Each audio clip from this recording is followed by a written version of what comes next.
চৌর্যবৃত্তি দিয়ে রাজনীতি মোকাবেলা করবেন না, এটা পরিণতি খারাপ হবে। ব্যবসা ওনারা করেনি মুনাফার জন্য, ওনাদের কাছে মুনাফাই ঈশ্বর। আওয়ামী লীগকে দেশের স্বার্থে নির্বাচন করতে দেওয়া উচিত। আপনি কখনো সেপারেশন অফ পাওয়ারে যেতে পারবেন না।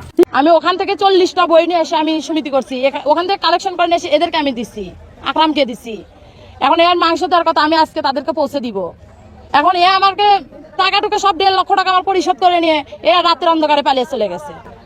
এরা সম্ভাবনা জামাত এরকম কিছু করে, দল ছাড়া তো কোনো লোক নাই, এখন সম্ভাবনা জামাত করে। আসসালামু আলাইকুম সম্মানিত দর্শক মণ্ডলী, ইতিমধ্যে যে বিষয়টি নিয়ে সারা দেশ জুড়ে আলোড়ন সৃষ্টি হয়ে দিয়েছে, এই বিষয়ে গুরুত্বপূর্ণ কিছু আপডেট এই ভিডিওতে দেখাবো, যা চাঞ্চল্যকর হয়ে উঠেছে।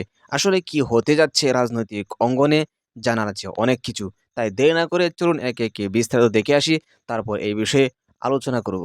বা চৌর্যবৃত্তি দিয়ে রাজনীতি মোকাবেলা করবেন না, এটা পরিণতি খারাপ হবে। ব্যবসা ওনারা করেনি মুনাফার জন্য, ওনাদের কাছে মুনাফাই ঈশ্বর। আওয়ামী লীগকে দেশের স্বার্থে নির্বাচন করতে দেওয়া উচিত। আপনি কখনো সেপারেশন অফ পাওয়ারে যেতে পারবেন না, নিশ্চিতভাবে উঠবে।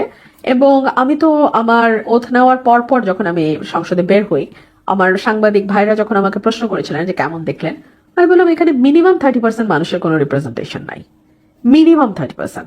তো এটা নিয়ে তো প্রশ্ন উঠবেই। ধরুন 14 বা 24-এ বিএনপি স্বইচ্ছায় নির্বাচন বর্জন করেছে, কিন্তু আওয়ামী লীগ তো বলবে আমি নির্বাচন করতে চেয়েছি, তোমরা আমাকে করতে দাও নাই। দুটোর হিসাব কিন্তু আলাদা। আপনি যদি গণতন্ত্রে বিশ্বাস করেন তাহলে আপনাকে মানুষের রায়কে বিশ্বাস করতে হবে, এটার কোনো গত্যন্তর নাই। আপনি মানুষের হাতে ছেড়ে দেন। যা করেছে আওয়ামী লীগ, এটা কি মানুষ দেখে নাই? আপনি দেখেছেন, আমি দেখেছি, বিএনপি দেখেছে, মানুষ দেখে নাই। মানুষকে আপনারা কেন এত অবোধ ভাবেন? এই যে আপনি একটু আগে প্রশ্ন করলেন জাতীয় পার্টি একটি আসনও পায় নাই, হতে পারতো না? তাহলে কি সেটা অনেক বেশি মজবুত একটা ইলেকশন হতো না? কি হতো আমি জানি না। আওয়ামী লীগ 2টা আসন পেত না, 200 আসন পেত না, 5টা আসন পেত না, 0 আসন পেত। এটা দয়া করে মানুষের হাতে ছেড়ে দেন, মানুষকে একটু ক্ষমতায়িত করেন। মানে আমি এইটুকুই আমার চাওয়া।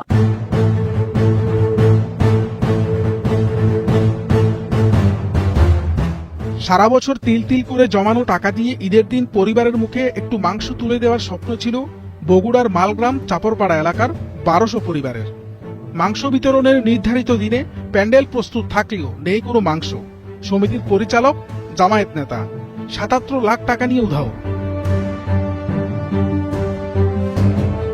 জানা গেছে স্থানীয় জামায়াতের শ্রমিক কল্যাণ ফেডারেশনের আঞ্চলিক সেক্রেটারি আব্দুল হাকিম এবং তার সহযোগী আকরাম ও শাহিনের গড়া ফরেস্টার বিজনেস সমবায় সমিতির খপ্পরে পড়ে এখন দিশেহারা 1200 পরিবার। প্রতি সপ্তাহে 100 টাকা করে জমিয়ে প্রতিটি পরিবার প্রায় 5000 টাকা সঞ্চয় করেছিলেন শুধু ঈদের মাংসের আশায়। এলাকার বাসিন্দা বাবলি আক্তার নিজের টাকার পাশাপাশি আরো 44 জনের টাকা জমা রেখেছিলেন এই সমিতিতে। আজ তার মাথায় যেন আকাশ ভেঙে পড়েছে। আমি ওখান থেকে 40টা বই নিয়ে এসে আমি সমিতি করছি, ওখান থেকে কালেকশন করে নিয়ে এসে এদেরকে আমি দিচ্ছি, আকরামকে দিচ্ছি। এখন এর মাংস দেওয়ার কথা আমি আজকে তাদেরকে পৌঁছে দিব। এখন এ আমাকে টাকাটুকু সব 1.5 লক্ষ টাকা আমার পরিশোধ করে নিয়ে এরা রাতের অন্ধকারে পালিয়ে চলে গেছে। এরা সম্ভাবনা জামাত এরকম কিছু করে, দল ছাড়া তো কোনো লোক নাই, এখন সম্ভাবনা জামাত করে। 2 লক্ষ টাকার মতন ক্ষতিগ্রস্ত, আমার 1,55,000 টাকার মাংস দিতে হবে, আর বাদ বাকিগুলো টাকা। এখন যাদের বই নিছি এরা তো বলছে আমি তোমাকে দেখেছি, আমরা তো ওদেরকে দেখিনি। এখন ভাই আমি তো নিশ্চয়, এখন আমি তাদের কাছে কি বুঝ দিব? আমি তাদের কাছে কি টাকা কৈফত দিব? টাকা তো তারা আমাকে দিছে, আমি তো তার কাছে দিছি, এখন আমি কোথা থেকে এই টাকাটা দিব? কেবল বাবলি আক্তারই নন, পারুল কিংবা লালন মণ্ডলের মতো শত শত মানুষের চোখে এখন অন্ধকার।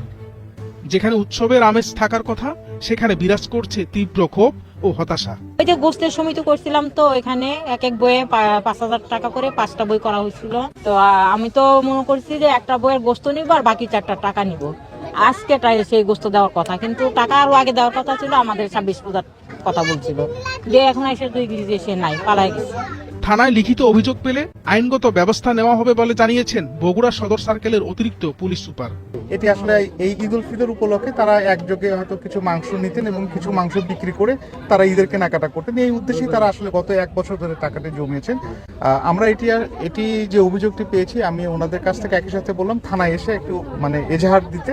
এজাহার পাওয়ার পরে আমরা আসলে মামলা রুজু করব এবং এই ঘটনার সাথে যারা জড়িত, এই প্রতারণার সাথে বা এই স্ক্যামের সাথে যারা জড়িত তাদেরকে অবশ্যই আইনের আওতায় আনবো। আর আপনারাও দেখেছেন যারা আসলে এখানে অর্থ লগ্নি করেছেন তারা আসলে খুব গরিব মানুষ। আসলে একদম নিম্ন নিম্ন আয়ের মানুষ, এবং তারা যেন প্রতারিত না হয় এই বিষয়টা আমরা আসলে দেখব। প্রশাসনের পক্ষ থেকে ব্যবস্থা নেওয়ার আশ্বাস মিললেও জমানো টাকা ফেরত পাওয়া নিয়ে শঙ্কায় রয়েছেন সাধারণ মানুষ। ঈদের আগ মুহূর্তে এমন প্রতারণা তাদের আনন্দকে বিষাদে রূপ দিয়েছে।